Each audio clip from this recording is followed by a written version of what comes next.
আজকে শাশুড়ি ছেলের ঘরটা নিয়ে টানাটানি করছে। আমি কদিনের জন্য বাবার বাড়ি গেছি, তার জন্য আমার ঘরটা নিয়ে টানাটানি বেঁধে গেছে। কেন ঘরটা করে দিয়েছিলিস তোরা? করে দিয়েছিলিস? আমি বিয়ে করে এসে কষ্ট করে থেকে ধীরে ধীরে একটু একটু করে করেছি, তোরা কি করে দিয়েছিলিস?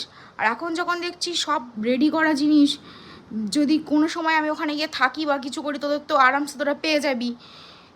মা বাবারা ছেলেদের ভবিষ্যৎ তৈরি করে দেয়, আর তোরা, আমি বিয়ে করে আমরা স্বামী স্ত্রী কষ্ট করে করে ধীরে ধীরে গুছিয়েছি, আর সেইটার উপর তোদের নজর। তোরা 1.5 লাখ 2 লাখ টাকা দিয়ে আমার ঘর নেওয়ার জন্য পাগল হয়ে যাচ্ছিস। তোরা ওই টাকায় ঘর করতে পারছিস না। তোরা সেই হাঁ করে চেয়ে বসে রয়েছিস আমার জিনিসের উপরে। তোদের মুরদ নেই, তোরা নিজেরা কর না। ছেলের ভবিষ্যৎ কি তৈরি করে দিয়েছিস? বিয়ে করে থেকে এসে গাঁজা খাওয়ার টাকাটা পর্যন্ত ছেলের কাছ থেকে নিয়ে খেয়েছিস, তোরা নেশা করেছিস নিয়ে নিয়ে। তার বেলা তোদের চোখে বাঁধে না? আর আমি যে একটু সুখে থাকবো, আমি একটু খাবো, তাতেই তোদের চোখে লেগে যায়।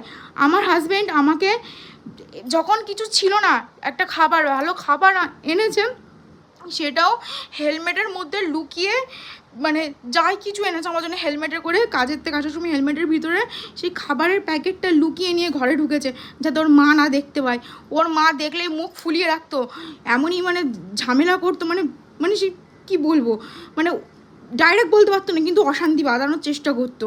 আর এখনও কদিন হতে দিন আমার বাবা মারা গেছে, তার মধ্যে এইসব প্ল্যান করছে। এদের মতো মহিলা যদি এক একটা সংসারে থাকে, সেই মেয়েদের সংসার করাই মুশকিল হয়ে যায়।